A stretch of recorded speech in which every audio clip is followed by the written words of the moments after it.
Hello and welcome to this week's episode of the Edges and Sledges Cricket Podcast. I'm your host, Ashwin. I'm joined by DJ. DJ, it has been quite a weekend of cricket. India defeated Pakistan, I think, for the eighth straight time in ODI cricket. And hot off ODI the World Cup presses, cricket. World ODI Cup World cricket. Cup cricket, excuse me, good clarification.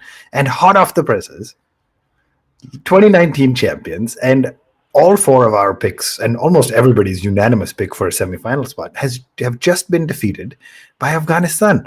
I mean, I want to talk about both of them, but let's just start by getting your quick reaction to Afghanistan, who, by the way, played the 2015 World Cup, won a single game against Scotland, played the 2019 World Cup, won 0 games. They've just defeated the English team by 69 runs. And I mean, we'll talk about that in the second half of the show, but just quick reaction. That is huge, right? In a World Cup that has had 12 pretty one sided ish matches, the 13th game produced a huge upset. Incredible. The best game of the World Cup so far, right? I mean, Yeah. we all thought it would be Saturday, but it was actually Super Sunday, where Afghanistan brought the party. And oh my God, I mean, there's so much to talk about, and I'm sure we'll go through it all. But Rashid, who's the better Rashid? Naveen ul Haq? Is he loved by Indian crowds now after the Kohli blessing? I mean, there's so much to talk about. Josh Butler getting bowled by Naveen. Was that a ball better than Bumrah's ball to Rizwan? So much. I don't know where to start, man. It's too Lots to exciting. unpack. So Too exciting. lots to unpack. And we will talk about the England Afghanistan game. If you've just tuned in live on YouTube, first off, hit that like button, hit the subscribe button. But if you just tuned in, England Afghanistan is hot off. DJ and I just literally finished watching the last ball just a few minutes ago. But we are an Indian cricket podcast, so we will start with India versus Pakistan that happened yesterday, which feels like an eternity ago, and then we will get to today's game. DJ, since you and I were last together, I will take 60 seconds and run it down. South Africa played Australia. A mammoth victory, just another massive victory to give South Africa their second straight win, and Australia yet another loss. So not a lot to talk about other than Quinton de Kock's century and 3 wickets for Rabada, who looked like he's finding what made him one of the best bowlers in the world yet again. And then New Zealand took on Bangladesh. Bangladesh made 245. The Kiwis chased it down. Kane Williamson played a magnificent knock. Daryl Mitchell played great, but Kane Williamson is now out, injured for a little while. Yeah, if you saw the thumb, it looked pretty bad. The pictures of it looked pretty bad. So a couple of weirdly, Australia South Africa, I had picked as potentially a close match of the week, but wasn't. And then New Zealand pretty clinically finished off Bangladesh. Anything to talk about those before we get to the main event? I mean, Kane looked pretty good, but his knee started looking a bit shaky as well. So maybe not the worst thing for him to be out. He should have actually gone off before that happened, because it happened literally after he turned for the run and felt the twinge in his knee. Yeah. And then the next run he went for, he got hit on the thumb. So maybe he should have gone off a bit earlier. He tried to battle through as well. Yeah, we still, Unlucky. as a sport, haven't quite gotten super comfortable with retired hearts, right? It's largely been when it's past the point of no return, then you go off, unless, of course, you're playing a warm-up or something. Yeah. In a World Cup game, we're still a sport that says push through and try to play through the pain, which may be problematic in its own way. But when I think about it, I was like, why is he doing this? This is like a no-brainer type of game against, like, a pretty easy win. It should have been against Bangladesh. But then you think he's won the World Test Championship. He's lost the last final of this World Cup. And you don't realize it with the Kiwis, because they come across as nice people and like very relaxed and chilled out from the out. There's obviously some inner steel there, which makes Williamson want to go on with a dodgy knee, a broken thumb. It's it didn't come across immediately, but man, he looked like he was in pain, so finally went off. Yeah. But still a pretty clinical win for the Kiwis. All right, it's been 4 minutes and 11 seconds, and we're probably going to get heat for not getting into India Pakistan in a big way. So let's talk about that main event, DJ. Saturday's game. I mean, more publicized than the World Cup opener. There was no opening ceremony, as we've talked before, and there was a pre-match show that happened at the India Pakistan Singh game. concert. Yeah. Apparently, so I found out on Twitter. Again, this is all unverified stuff. So if we are wrong, guys, please correct us in the comments. Apparently, they didn't telecast it because there were Bollywood tunes which would have need licensing. Oh man, I didn't realize that was the reason. There were like 50 Bollywood tunes, so they're like, okay, we'll just play it in the crowd. Yeah. So which makes sense. No one was willing to pay the license fee. Yeah. I don't know, guys. Tell us if it's true. Tell us if it's not. But this is just what I read. Yeah. Anyway, DJ, let's get into the game. We are getting, for those live on YouTube, Rishi Anand has just written in saying, I know we're India fans, but the match was boring. Let's start with England Afghanistan. I promise you, we will get into England Afghanistan Yeah. because it was All the phenomenal. energy on the show is actually because of that Yeah, game. we were just texting about it. It was a phenomenal finish. I promise you, stick with us. We will cover India Pakistan, and we will get to it after our break in the second half. But DJ, massive hype about India Pakistan, and then what ended up being a pretty one sided match. But it didn't feel like it was going to get one sided or going to be one sided till about 28, 29 overs into that first inning. So do you want to walk us through the sort of construct of that first innings? 41 for 1, 73 for 2, and then a nice little partnership, 80 plus runs between Babar and Rizwan before the carnage. But yeah, walk us through the construct of the Pakistan innings and how that felt. Yeah, so Varun and I were obviously live as we try and be on days that there weekends where there's matches India Pakistan. So the toss happened. I thought it was a good decision to field from Rohit because it seems like a chasing ground. The ball comes down a little bit better. You saw what New Zealand did against England, right, at the same ground. They sort of cantered to a win pretty easily. Shubman Gill came in, which was an interesting selection. Ishan Kishan sat out, and Siraj stayed in. Now Siraj took that first wicket. Abdullah Shafiq and Imam, what they did well, and it's what I'd said as well, and what we were talking about is how do we, what is the crowd effect going to be, because there was effectively 120,000 Indian people screaming at at the Pakistan batters. And Ramiz and I talked about the Eden game where Shoaib Akhtar bowled Sachin and the crowd went silent, and you heard that almost immediately when there were two fours hit of consecutive balls and of Siraj. And so they did well to calm their nerves and play proper cricket. I think so. The Pakistan started off well, started off quite calmly. Then Siraj got the breakthrough, and then the big And let me partnership ask you before came. you get into that, you Yeah. talk about the nerves. 120,000 fans, almost all Indian fans, right? Like, do you think this Pakistani side has ever dealt with anything like this? I can't think of a time when this group of players would have had such a large stadium, such a one-sided stadium, and so the occasion would have been very daunting, right? A lot of these Indian guys have played the big games before, and in big. I mean, this is a stadium they use even in the IPL, and yet I Yeah. can't imagine the Pakistani players have dealt with this type of an environment before. But even in the IPL, you've probably got two sets of fans, right? Here's literally one set of fans, and we'll come to Yeah, that later yeah, in the show. yeah, But they've never played bilateral. This lot of Pakistan players would have never played a bilateral game in India. yeah, So yeah, to play a World Cup in that kind of cauldron, it would have felt very intimidating, yeah. right? But they did okay. They were 154 for 2. Obviously, Shafiq got out first. Abdullah Shafiq got out first. We got another wicket as well, but then it was 155 for 2, right? And we were kind of cruising. We were thinking maybe what, 30, 32, 33 overs, they were 155 for 2. 29, I think. Yeah. Okay. And you're looking at sort of 320 Well, this is the thing, at right? The that point. rule of thumb is double after 30 overs, but it's very easy to say the nine side. Was it ever really a 320 pitch? I didn't know. I didn't think it was. I mean, to be honest, I thought it's probably a 270, 280 type of pitch Yeah. because it looked like it was spinning, right? When Jadeja came on, immediately you saw some spin.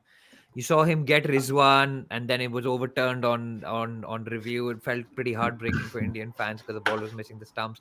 Then Babar was given not out, and then it was umpire's call of Kuldeep. So there are a few things that started to feel like a little bit, maybe it's not going to be our day. There was one ball which I think Hardik, it fell just short of him, of Siraj perhaps. So it started to feel a little bit tetchy. So we've got a comment from Randomly Systematic saying it didn't feel like we were under pressure. I think we felt a little bit under pressure around that 30 over mark because you're looking at a big chase in a World Cup game against Pakistan. We know that's not gone well. The Champions Trophy was probably a 320-ish chase as well, the final, and we fell well short. So I was starting to get a little bit nervous, right? Because you did have people like Iftikhar, you did have Saud Shakil, you had players who could bat who were going to come in. But it was that one moment, right, where it was a moment where Siraj, I think there was a drinks break just before that. Hmm. And Siraj was brought back, and the commentary was all about how he's really ineffective. He's feeling ineffective. and then maybe a lapse in concentration by Babar, maybe, to play a slightly odd-looking shot to. I think you're being generous. It was a nothing shot. It was horrendous. There was Yeah, nothing. There was it nothing to it it. wasn't a I think. great shot. Yeah. Yeah, Yeah. I felt like he just lost concentration for that one moment, trying to just get off strike by getting one, Mm. and the ball seamed back and took the stump.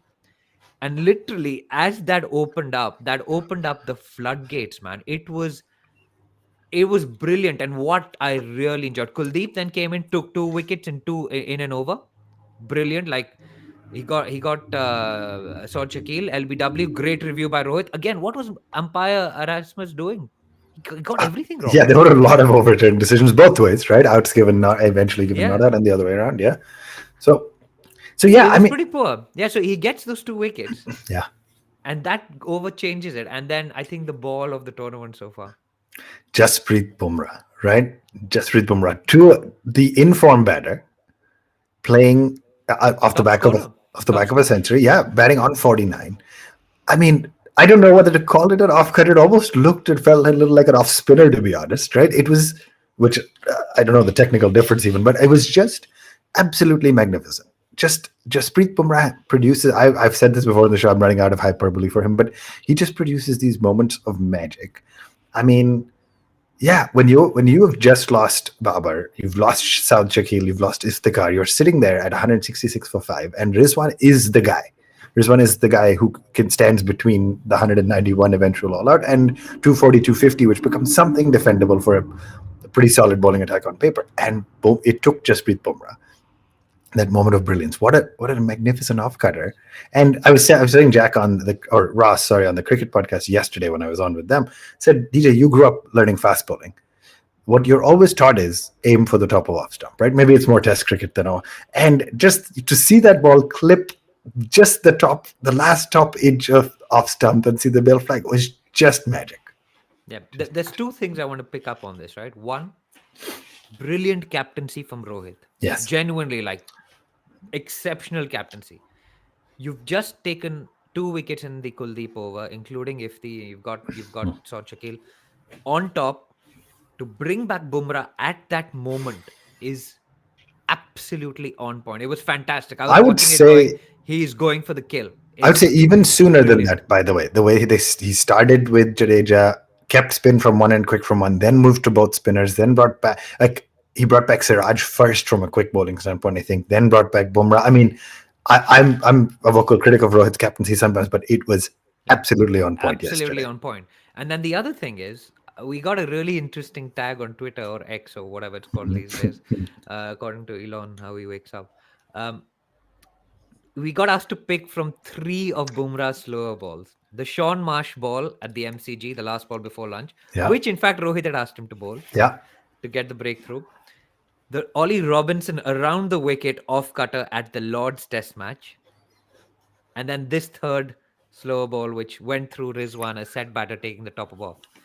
I think I've given my response on Twitter. I don't know whether you've read it or not, but tell me which one is your pick out of those 3? Because Man, I haven't read your response on Twitter. It's a hard one because there's some recency bias and Rizwan was batting well. But for me, the audacity to do it in a test match against Sean Marsh, for me, that was it. Like that, I don't know, there was something about that moment that will stay in my memory. So I don't know if that's the one you picked or not. But so I didn't actually, funnily okay. enough, pick that one. I picked the Bumrah around the wicket, Ollie Robinson. Ollie Robinson one, because I think the emotion of that test match was Mm-hmm. absolutely incredible. And they had started to put together a bit of a partnership to look for a draw. Yeah. And to come around the wicket and to bowl an Yeah. off cutter. Yeah. And it was given not out. And you see Kohli going up for that moment. But I mean, this was pretty special as well. And he got asked about it, and it was like, I just wanted to hit the top of off, and the ball spun. He said, I saw Yeah. Jadeja's ball spinning. So I back my off Yeah. spinner to spin as much as his. I mean, Genius. And then the next one to take immediately after that, he's like, I can do it with an off spinner, but I yeah. can do it with a leg cutter as well. Yeah. What a bowler. What I, a bowler. just this team looks completely different when he's at full fitness.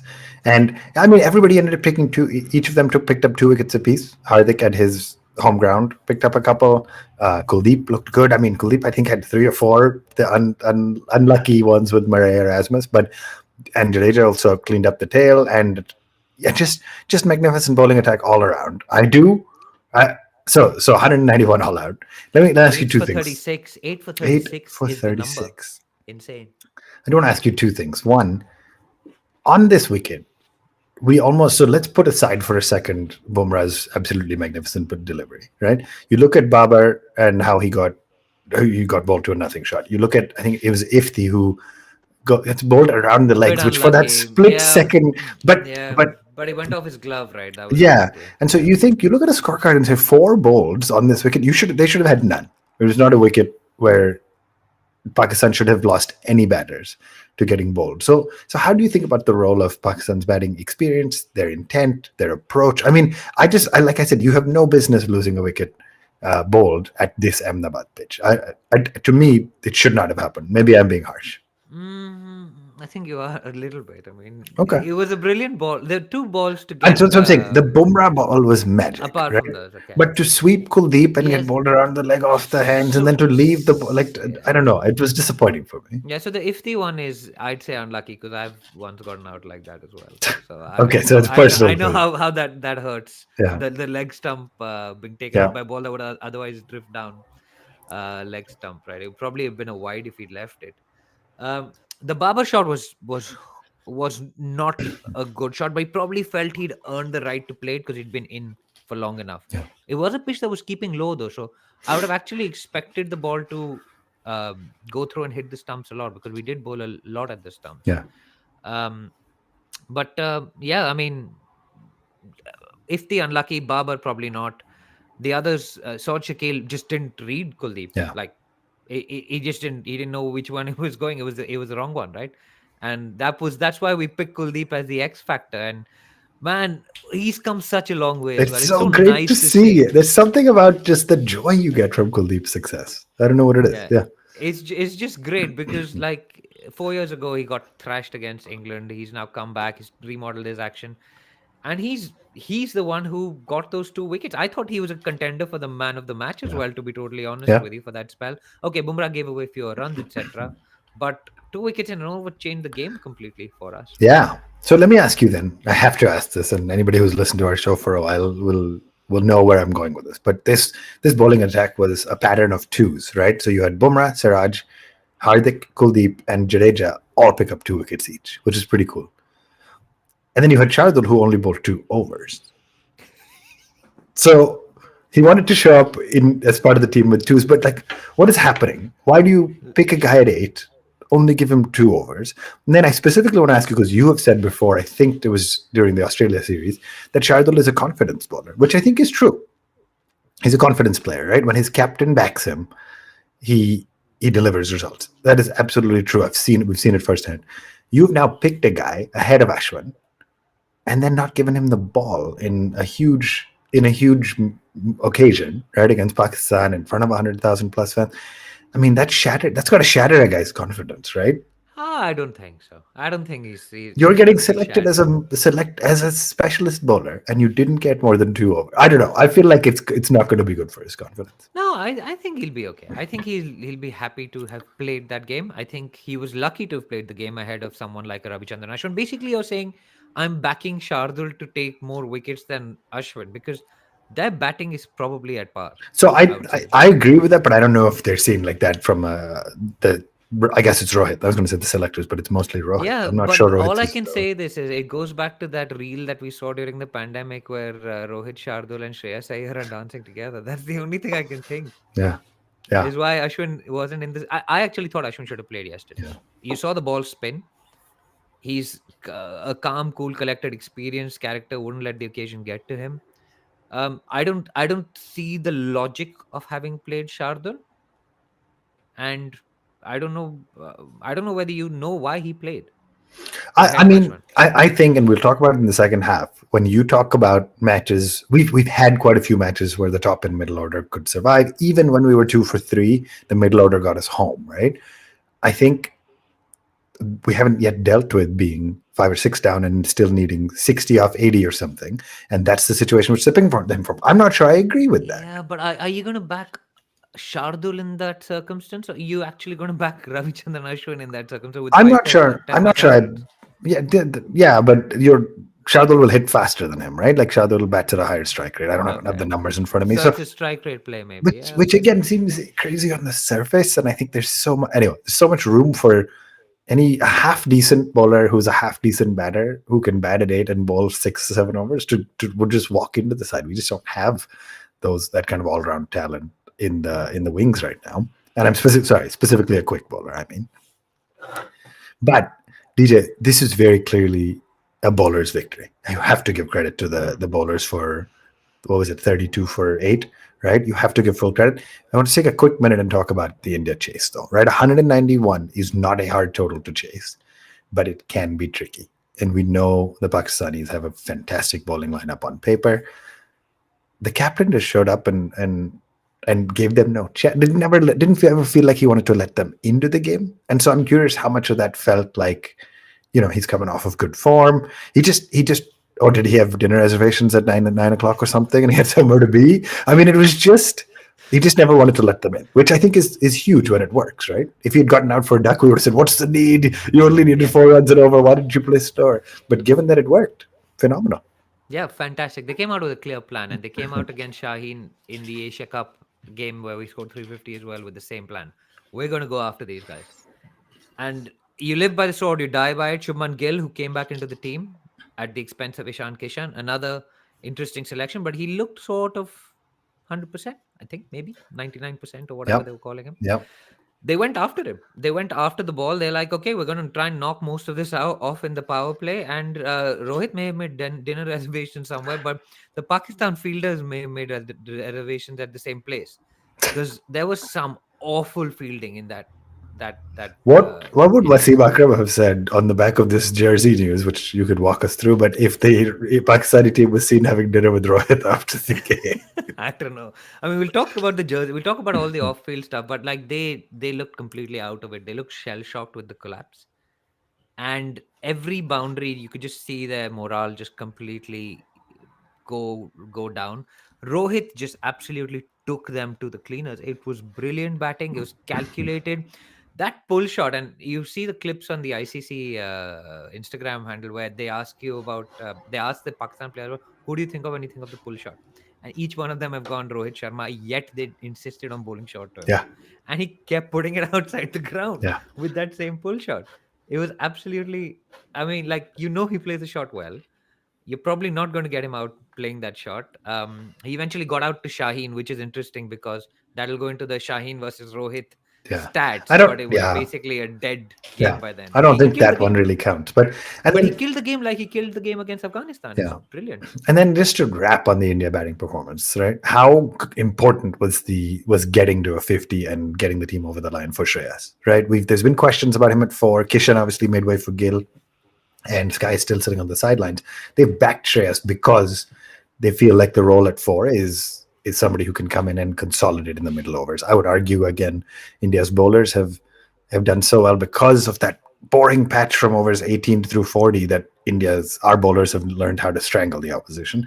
Similarly here, Shreyas is that guy you wanted to see in that patch, just knocking around the singles. I think he ended up hitting a couple of sixes of spinners. He's an excellent player of spin, but what is your take on that? I mean, does the openers get more belief knowing that you have Shreyas at 4, Rahul at 5 now?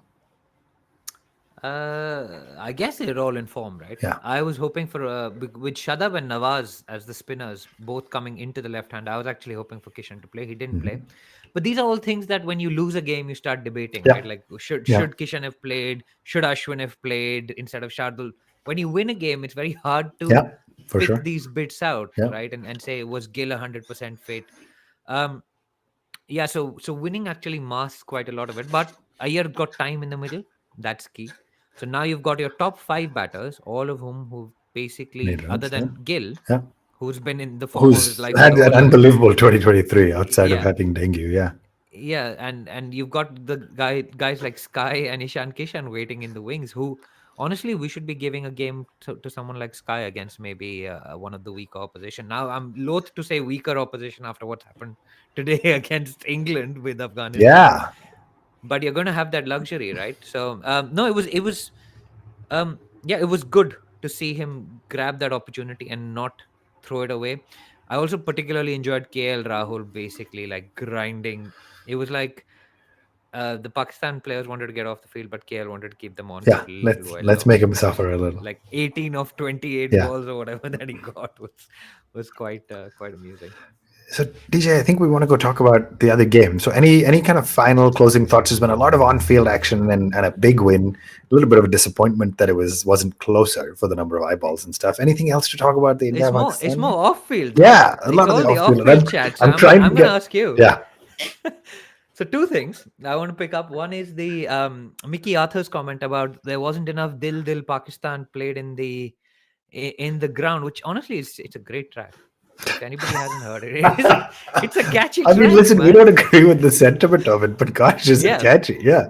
but it's a catchy track, right? Yeah. And if you've gone to enough India Pakistan games, you'll hear Chuck the India play on one side, and you'll hear like Dil Pakistan or whatever playing on the other side. So maybe that's what he was alluding to. Um, no, almost no Pakistan Support. Yeah. support in the crowd. Samit Bal has written an article on Cricinfo about that. It is disappointing, to be honest. Like as a pure cricket fan, to not have two sides. Even CSK as a RCB to offset them, right? When they play, even at home, Yeah. that you will have Yeah. traveling fans all over. It just hasn't happened in this case. I mean, apart from all the toxicity around this online, right, and that should actually be ignored. It goes back to the mismanagement of this tournament overall, right? So ticketing, fans, visas, journalists, all of that. Like there were, I think, Pakistani journalists finally got their visas just in time for this game, and there were like a few of them that came across. There's lots of Pakistani journalists that still haven't got visas to come across to cover the game. Um, and other than that, I mean, the Babar and Kohli Yeah. jersey event, Yeah. which Wasim Akram has lost it about. It's like, Yes. why are you doing it on the day? Yeah. What is your take? And just quickly for our fans or listeners who didn't see it, there's a big clip of Babar's scene sort of asking Kohli for his jersey. I'm not 100% clear because at one point it looked like Shadab is asking for Kohli's jersey, and Kohli's kind of saying, I gave it to Babar, and I don't exactly know what's happening there. But there's a lot of hate. Now, for those who watch football or soccer, it's pretty standard behavior at the end of a game, even if it's a close game when there's a fight. Players trade jerseys. I think Kohli wasn't really asking for anybody's. Like, I don't think there was a trade of jerseys. He's like, I don't want yours. I don't need your Give me sweaty mine. jersey. But the Pakistani players asking for it just felt a little off color. On the one hand, it's fine. I don't really care about it. On the other, I understand the negative kind of image it portrays on like you weren't taking this loss hard enough or seriously enough, right? Like, so what do you expect? It's the same thing, right? It's the same thing happened when we won 52-0, and Kohli is pictured with his arm around Babar. It's the opposite that you get. Yeah. Exactly, right? So it's tough. You're right. It happens to both sides, and whether or not it should is a different discussion. But I think both medias are harsh on their players, or harsh on as how it starts to how it's perceived. And so whether or not that's right or wrong, I totally understand. Yeah, and of course there was the Rizwan incident while he was walking back, which is, I mean, I don't know what to really say about that. Of course, he's been criticized previously for praying on the ground after winning the game. It's probably someone who's thought about that and gone after him. It's it's not much to say about that, really. It's crowds will be crowds all over the world, and it's very difficult to control crowd behavior like that. But it's for me it's a little sad because it takes a little bit away from how brilliant the Indian team was on the pitch, how much the Pakistani team left to be desired. And now we're talking about jerseys and chants and this and that, but the majority of the discussion should be about Kuldeep's magnificent over, Bumrah's magnificent off-cutter. Yeah. And so let's try to bring it back to that and talk about that. A phenomenal win for Team India. I don't think any of us actually thought it would be this close. I think India now sits pretty at the top of the table. And The second result that we want to talk about after a quick break has pushed Australia actually to the bottom of the table. And that's because Afghanistan picked up two critical points against England. So if you've bared with us and you were waiting for us to talk about today's game, it's coming right up. We're going to take a very quick break. We will be right back to talk about England versus Afghanistan. Hit that like button, hit that subscribe button now. Welcome back to the Edges and Sledges Cricket Podcast. Thank you for joining us live on YouTube. I know there's lots of you sending in comments. It's hard to talk while reading it, so I'm not doing the best job of keeping up. DJ, I'm out of words. Afghanistan has picked up two absolutely tremendous points against England, right? A huge win for them. Like I said, they've only ever won one ODI World Cup game before against Scotland 8 years ago. I mean, nobody sort of expected this coming. So there's a lot of sensationalism now hitting. England has won one of their three matches, one of which was against New Zealand. So I think they need to win mathematically probably 5 of their next 6. Ideally, all 6 of their next 6. Joss Butler's already come out and said. But let's start with the high level. What a huge win for Team Afghanistan, and kudos and congratulations to all the Afghani fans and players out there. Right, absolutely magnificent, brilliant, and it's a team that doesn't have a home ground. It's one, as you said, one game against World Cup opposition. Yeah. It's only played 3 games against the top teams since the last World Cup or something like that. Is the commentary that I was listening to. Yeah. And Simon Dool was like, "Why is that? Why don't they just stop over in Dubai and play a game when they're on their way to India? Because everyone's always on their way to India, right? Whether it's South Africa, New Zealand, England, wherever, and just have a few weeks in Dubai, get some sunshine, play a game or 2 against Afghanistan, and they'll get better." Clearly, they don't actually need to get better. They are getting better off of their T20 league cricket, of the amount of game time all players are getting. Yeah, it is they've been so close on so many occasions. They've almost beaten Pakistan a couple of times with the Naseem Shah drama. He's hit 6s to finish off the game. So close against Sri Lanka in the Asia Cup, where they could have qualified. They ended up losing that game because they scored like 289 or something in 37 overs or something like that. So they've got proper power. Yeah. They've got possibly one of the best spin attacks in this tournament. You said that before, by the way. You said Rashid, Mujib, and Noor might be one of the best spin attacks in the tournament. And I took some offense. We weren't even talking about Nabi yet. They have not yet played all 4 spinners. Yeah. And I mean, so a lot to unpack. Let's go through this game. Let's first start with the selection, like you said. So Afghanistan has not played all 4 spinners yet. They've been playing Rashid, Mujib, and of course the very experienced Nabi. Meanwhile, England chose to show up to this game in Delhi with just a single full-time spinner. And I'm saying that because Livingston bowled his full quota of overs, but Adil Rashid bowled really well. I mean, you have a Moeen Ali sitting on the bench, but they went in with 4 seaming options, if I'm not mistaken. Yeah, Topley, Wood, Wokes, and Curran. And so does the absence of Ben Stokes make all the math look funny? Or did they just miss a step? And there's some comments coming in too about how Australia plays with the 1 spinner plus Maxwell as a part-timer, while India, South Africa, New Zealand, Afghanistan, who've done well in this tournament, are playing with 2+ and often, many cases, 30 overs of spin. So what's your thought on England's team selection?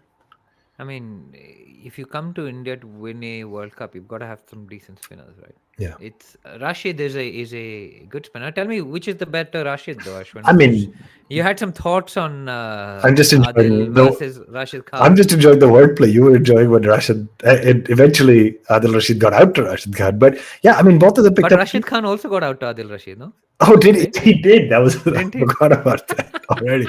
Yeah, which is pretty. Rashid calling Rashid. It's pretty brilliant. It's pretty brilliant. I mean, today, obviously, the superior Rashid was Khan, but just great to see. It was excellent, and I mean, I can't wait for the outpouring of hate against the Delhi pitch, which took some spin. It'll all. I mean, they made 754 runs in the second game there, and that got hate. And now the spinning pitch, this will get hate. Basically, there'll just be hate. All be about. There's too much hate in our lives, and all of that. But this was a very, very poor performance by England to not chase these down. That said, that ball from Naveen ul Haq to get Joss Butler's missed that by a foot. Mm-hmm. Wait, sorry. We'll get into the chase. I want to get into a little more detail on this one. Start with the fact that Afghanistan made 284 and they got all out. But in the, one of the things I said a lot about Pakistan's knock and why it was so bad is they didn't get close to lasting the 50 overs. And you think when you're 2 down at 30 at the 30 over mark, you have to at least try to bat it out, which a lot of Pakistani cricketers have said in the media. 284. Gurbaz with an absolutely outstanding 80. The new wicket, or the wicket keeper Ikram Alikhil, I guess is how you pronounce his name, made a magnificent 50, and then Mujib, who has had some heroics in the IPL with the bat, but not a lot. But he doesn't really hold a bat. He's just swung at it. Yeah. It was insane batting. I mean, 284 at the end. You're still thinking England. All the hype in England is when are they going to make 400 again and stuff. So you're thinking 284 is chaseable. But in hindsight, obviously, a pretty good total, and full credit to Gurbaz, right? As I think I picked him in every Afghanistan game except this one, of course, in my fantasy team. But I got him. What an excellent 80! Yeah, it was a great knock. They got off to a really good start. They may have felt disappointed that they didn't get past 300, but they only fell 4 runs short of their highest ever World Cup total, apparently. Yeah. So you've got runs on the board, and that pitch was not the 400 pitch. No. Yeah. That South Africa had played on. Or the pitch that I think did Sri Lanka lose to Pakistan on this pitch as well? Maybe I not. think that I don't know if it was the same pitch, but they played in Hyderabad. Sri Lanka, Pakistan. No, India played Afghanistan. Yeah. They also made a similar total, but India was able to, like 275-ish they made, and India was able to chase it down. Yeah, so pretty easily. It was a stranglehold, and it was the Mujib spell that changed it all, right? Like, I mean, the Naveen ball, of course. Okay, we talk about the batting. Okay, the batting, 284 is a good score. Yeah. But it's not a match-winning score by any stretch. But you're thinking, if you're England, you're thinking, we picked Chris Woakes and Sam Curran both as all-rounders. Sam Curran more than Woakes, but both bowlers who can bat quite well. And they collectively went for 87 in their 8 overs without taking a wicket, right? So I sit here saying you've definitely missed a trick with your selections, because Mark Wood, Topley, and Adil Rashid were solid. But if you're bowling Livingston for his full spell and barely splitting hairs on Woakes and Curran, for me, you've missed a trick. So you think Moeen? I think for sure on a spinning track, Moeen should have played. And I think you pick one of Woakes or Curran for their bowling all-rounder abilities. But I don't think you pick both. But now let's talk about the chase, right? So Johnny Bairstow, first ball from Fazal Haq Farooqi. Unlucky, right? Unlucky that I think it was umpires calling 2 of the 3 pitching and hitting, but that happens. That's the happens to Kohli all the time. Especially in England. Talk to me then about Joe Root, right? That ball stayed low, but the ball was starting to keep low, and this is about the time I was awake enough that I was fully paying attention to the match, because it starts so early for me. I have to pick my battles, man. I watched India-Pakistan in its entirety. But you watched it from the start? So I started about an hour late, but I put my phone and social media away and started from the beginning and just caught up during the drinks breaks and stuff, which was pretty good. Wow. But guys, if you're living in the US, that's how you should watch. Yeah, there's a great feature on ESPN Plus. When you click the game, it says play live or start from beginning. And you watch it at 2x speed as well? I don't, but I was saying in between quick bowlers, you can skip between the balls. When Jadeja's bowling, I try to skip 5 seconds and I missed another ball. So there's no skipping during Jadeja's overs.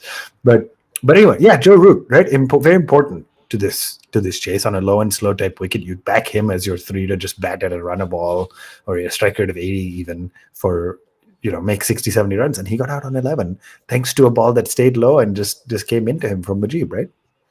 Yeah, and it kept a little bit low, but then the Mujib ball to get Woakes after that. Yeah. Naveen got Butler before that. Yeah. And Livingston as well.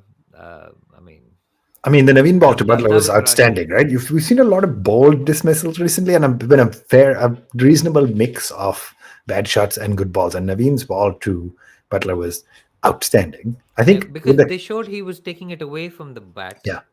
And then that one he just came back held across with like some pink stuff on the side of the. Yeah. That came from. That seemed like a bit of holy color that he'd managed to get on it. Yeah. But what a ball. Butler missed it by a lot. Yeah.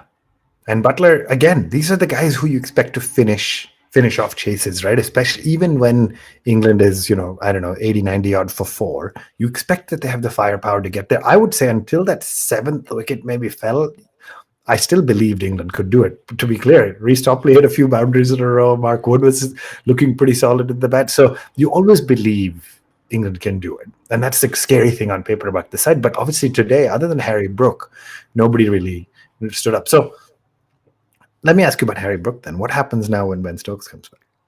Because that's the only reason he's playing. And he was the only guy who put up any sort of resistance today, if you will. Maybe Livingston bowls, right? So Livingston bowls. So to me, it has to be that Curran Wokes kind of spot, right? But then I was bringing in Moeen for one of them, and anyway. Yeah. Moeen would. I mean, Ben Stokes is only playing as a batter, though. Yeah. He's not playing as a bowler because he's not bowling. So you'll So have to big see. selection decisions ahead, right, for England? But is he fit enough to come back yet? I'm Or not is he sure still... what his timing will be. And then, DJ, you spend a lot of time talking about Rohit's captaincy. Spare a thought for Hashmatullah Shahidi. I mean, the way he rotated his bowlers today was just every time Also he very changed, calm on the field which is pretty cool to see, right? Yeah, I don't know. He's 27, 28 years old, but how great was his view? Every time it felt like he made a bowling change that picked up a wicket. And against an England side who is arguably a slightly weaker bowling side, but one of the better batting sides on paper in this tournament. Just great to see. It was great to see, and I mean, it almost you almost think that characters like Rashid, Mujib, quite emotional. Like you could see, like when there was a catch towards the end, and Right then at he the took end, it, right? and you could see him with I mean, the game was head basically back, done, but Rashid was still but wanting that. Rashid was still on it, Yeah. right? And it's still pissed. You probably need a captain like him to just calm things down, and it was not, it was a nice vibe, I think, that he gave off. He didn't over celebrate. He knew that there was a job to be done. Yeah, I mean, they are a banana peel, man. They've always been Afghanistan in this. They might win one or two games. I'd said this, I think, in the preview. Yeah. And you're playing in India. You've got one of the best bowling attacks when it comes to spin. If you get a pitch that does a little bit, and they bat first like they did today, that's a recipe for disaster. So let I me. mean, England also specialize in this in World Cups. Ireland last time, Kevin O'Brien 50 ball 100. Yeah. Lost to Netherlands in T20 cricket. Are you so? Two questions as we wrap this show up for this week. Right. One, are you nervous for England from here? They need probably 5 out of their next 6, which include, I guess, they haven't yet played India. They haven't yet played Pakistan. Like there's some big games coming up for them, right? Next match for them actually is South Africa, who's undefeated and looking really, really good. And then they have a while till they play India, Australia, Pakistan. How do you feel if you're England? Or what are the changes you make? They've got some tougher games coming up now. Actually, their draw has gotten harder as it's gone on, so they are going to be. I think they will be stressed by that loss. They didn't coast the league games in the 2019 2019 World Cup either. They needed to win against India to put that campaign back on track. They're not that desperate yet, but they've lost 2 games out of 3. Yeah. Right. So they will be starting to wonder what they need to do to win. They'll be desperate to get Ben Stokes back fit, but that then leaves the problem on who to play. Yeah. I think they'll drop Livingston. Yeah. They'll drop Livingston and Curran, and they'll get Moeen and Ben Stokes back in. Yeah, because from here, I think South Africa, they have almost a full week till they play South Africa, and it's in Mumbai, so they'll have, you can afford to play one spinner light in Mumbai sometimes, and then they go to Bangalore, after which, by which point their fate may be sealed. They'll have to figure out where they go. But they're also batting tracks, Wankhede as well as Chinnaswamy. Yeah, they're both get great big scores. So you get big scores. And then on the flip side, if you're Afghanistan, you fly straight to Chennai. You get to play New Zealand and then Pakistan, both in Chennai. I mean, I'm thinking you bring in Noor and you play 3 full-time spinners and Nabi. And I mean, that's going to be a very difficult surface to have to play against Afghanistan, right? Yeah, 100%. That was all. I think Pakistan even protested against playing Afghanistan in Chennai before the tournament came out. Yeah, so they knew. Schedule. They were like, "You're sabotaging us and all."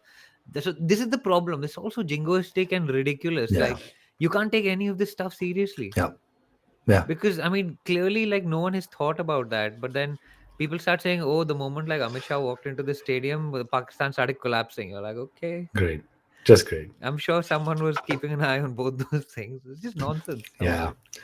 Anyway, DJ, that brings us to a wrap, man. 2 great games to relive. Let's talk quickly about the games coming up this week. Australia plays Sri Lanka. I'm just going to run down them. Give me your prediction, and then we'll wrap this up. Australia, Sri Lanka. Where are they playing? Lucknow. Where Australia playing? Oh, I think Australia. Okay. South Africa plays Netherlands in Dharamshala. I think they should. I mean, More than likely South do you want to Africa. be facing Rabada, Ngidi, Oh, Jensen, and maybe Coetzee at Dharamshala? Sure as heck maybe not. not.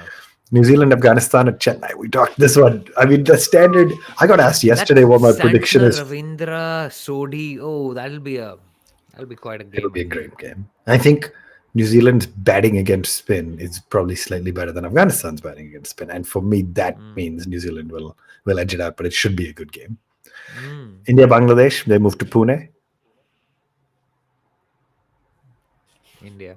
I mean, you have India. to I say we mean, have to say that, but the hesitation makes me nervous. The length no, of your I'm just hesitation. like, I'm just trying to think. Bangladesh haven't won. They lost against Hmm. who did they lose against? New Zealand recently. They Hmm. haven't looked up for it. They lost against They've not. England too. Yeah. Yeah, they. I don't think they are. I don't Okay. think they're contending at the moment. And then we round out the week before the doubleheader Saturday with Australia, Pakistan, and at Bengaluru. So both teams that will need that win at that point probably, which is going to be really Mm. interesting. Small stadium, flat batting track. Who do you back? Australia have looked awful though. Yeah. They've looked Yeah. pretty. I'll Yeah. put Australia ahead of Sri Lanka, Yeah. but I think Pakistan will actually give them a proper fight because if Pakistan will be desperate to get that campaign back on track. They're not, obviously. They've only lost one Yeah. so far. Australia have lost more, so Australia have more to lose, and I think Pakistan can give them a proper run for their money. So I'd say Yeah. Pakistan for that And then one. the week wraps up with a doubleheader: Netherlands, Sri Lanka, England, South Africa, and then a Sunday, India's big game, India versus New Zealand, playing at Dharamshala.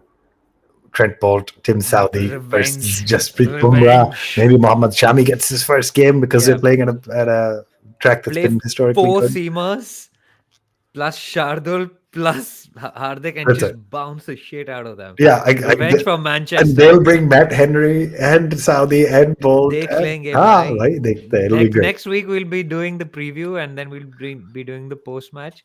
I really want to see us hit them hard because man, that 2019 semi-final loss still hurts. They're That's nice guys, yeah, but it still hurts. but we was robbed. Yeah, We was robbed. that is it. That's as good a note as any to wrap up the show. Please hit that like Fantasy. button. Oh, Have you do I have stopped to talk playing? about it? Have you stopped playing? No, sadly not, but it looks like I have. All right. The Edges and No, Sledges I'm in fan the league. same I'm in Yeah, the I know. same You're league not as doing you as great well. either. Edges and No, but I Sledges just fan league is it's on. more painful for you though. It is definitely more painful. In the lead is still a team called Baja by Bus, 253 points today, 7,100 total, but has used a lot of subs and a lot of boosters. So I expect over time that'll start to fall off. Second place, Pandemic Fixers, and third is Nivin Viru 11. These names get harder and harder for me to have to read out on the air. I will say among the three of us, Varun has had a pretty good run. He's used again some of his boosters and stuff, but he's in 10th place in our league with 5,400 points. I have to scroll a fair bit for you and me. You are in 35th At with least Varun's 42. joined the league this time, dude. Progress, right? Better than last time. You're 35th with 42.52, and I'm 34th. I just overtook you today, so I'm Oh 42.85. Look wow. at this. I guess I got 298 points today, I and you I got had you Rashid. got 494. You did better than me today, so it must have I had been yesterday. Rashid and Topley. I had put You Topley as got my in trouble captain. yesterday because you only had Kohli and Shaheen, and then Because I had I Rohit. forgot to change my team. I did the preview for the game. Yeah, and then you And forgot. Varun was like, I have to go run, I have to change my team. And then I was like, I was watching the match and then the match started and I Great, forgot. great. Just Honestly, like I was watching the national anthems and through the TV, I was getting goosebumps when Janaganama was playing with like a 120,000 it's people too good, singing. It was too good. genuinely like, ooh, What feels. what a moment! Big win for India. Big win for Team Afghanistan too. Feels like the excitement of the World Cup is starting to turn, or at least we're willing it upon ourselves because we really want it. Thank you for joining, DJ. Great episode. At One Tip One Hand on all the socials, Twitter or X, Facebook, Instagram, etc. If you're still on YouTube or you're watching this later on YouTube, hit that like button, hit that subscribe button. It really helps us grow. We will be back next week, maybe midweek. We'll figure it out. Maybe a potentially midweek reaction episode. And we'll be back next week after India plays New Zealand.